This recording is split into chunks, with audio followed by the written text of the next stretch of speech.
Welcome back, guys, and today we are looking at the scariest episodes of the R.L. Stine classic Goosebumps. Some of the spookiest monsters and terrifying tales. So let's start with one of the scariest for me and my brother growing up, Revenge of the Garden Gnomes. You're crazy, Joe. Name's actually Andrew, but hear me out on this one. These little unkillable monsters not only look creepy, like something like the jockeys from The Simpsons, constantly sat there watching you, and then moving silently without you noticing. Man, these things are weird looking.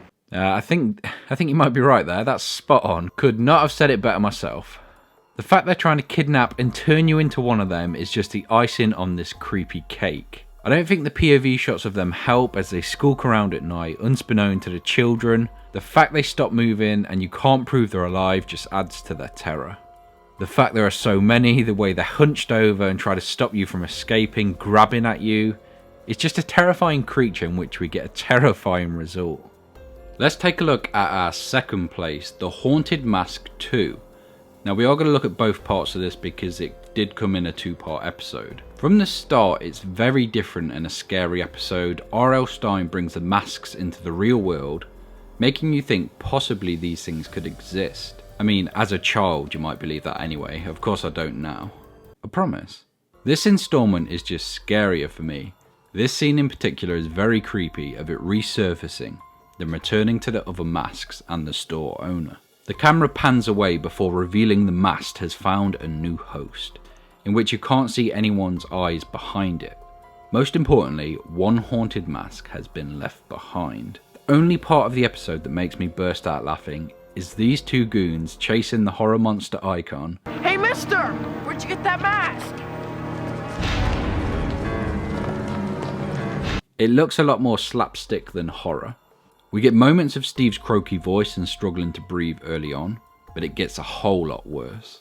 Good God, I didn't realise it got that worse. I completely forgot about the spiders and things. That's a nope from me. We also get the creepy stalker storyline of the original mask as it follows Mary Beth around. It fits perfectly on Halloween to feel like something akin to Michael Myers following her. I don't know that this mask is scarier than the original, but the voice and it slowly cutting off circulation and air, making him into an old man, is a lot creepier than the original.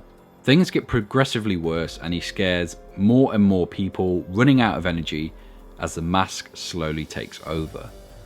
As a concept, it's terrifying, slowly losing yourself to the mask. As the episode goes on and on, we get more of these creepy scenes of it getting worse for him and slowly starting to kill him off as he's grasping for breath and fighting it. Beyond just a scary looking mask, this is a scary scene alone. It's controlling him and draining his energy. One of the high points of this episode for me is the makeup. It's absolutely fantastic, and as the mask gets slowly more and more decrepit and disgusting as the episode goes on, we get more and more reason to hate this thing, becoming more slimy, covered in spiders, and more attached to his face. The power of this episode is the claustrophobia you feel as the character himself is trapped behind the mask and watching him struggle to get free of its powers. Before we get into the final and scariest episode, we should have some honourable mentions. The first one is part 1 in the Chillology, which is a 3-part series, and that is the Squeak of Fortune. Now, in this horrific children's show, a child is shrank down into an ordinary looking town. She's selling lemonade. Some of the buyers aren't too happy when she starts to rip them off. She's then turned into a pig, some kind of pig human creature thing. She tries to run away, but the whole town follows her trying to kill her, which you don't normally get in these. They do surprisingly manage to catch up with her, and as they grab her and pull her away, she tries to fight and escape, but it's no use.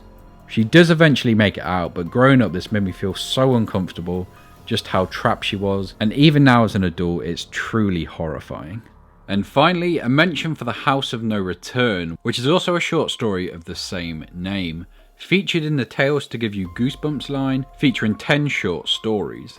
The ending is what makes it noteworthy though. Basically, a group of friends bully children into going into a supposedly haunted house so that they can join the gang. However, the last kid is so scared, and in there so long they decide to go in after him.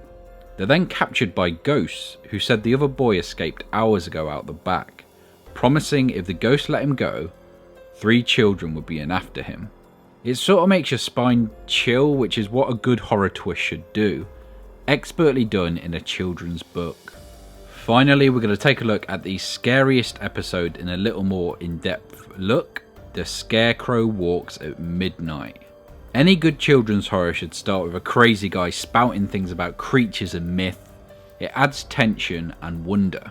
Another way to add to the creepy setting is with lightning, wind and rain. Creating little noises you're not sure if they're from the weather or creatures or what it could be adds mystery. Third way is having the adults scared too. If the adults are scared, who's going to protect you as a child?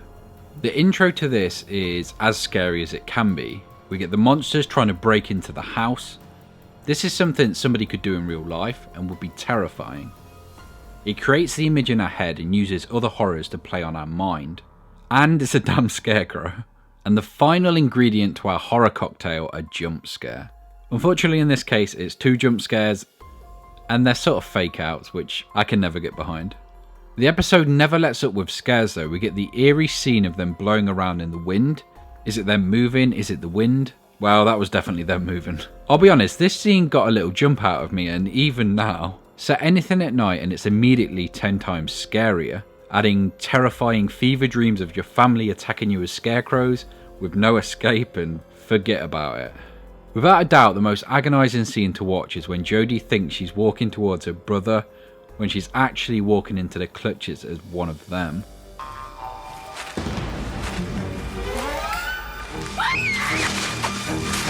It's such a creepy scene because we the audience know but she has no idea, walking headfirst into danger. The only saving grace of having these things chase you is how clumsy and slow they are, although that adds slightly to how scary they are in a way. For me, they are some of the scariest Goosebumps episodes we've ever had, but let me know yours down in the comments below. I'm sure you've got other ideas, some that I've missed off, probably some love for Slappy. Dolls are quite scary, he probably deserved a shout out, it being a Goosebumps video. But that's all we have time for in this episode, so until next time,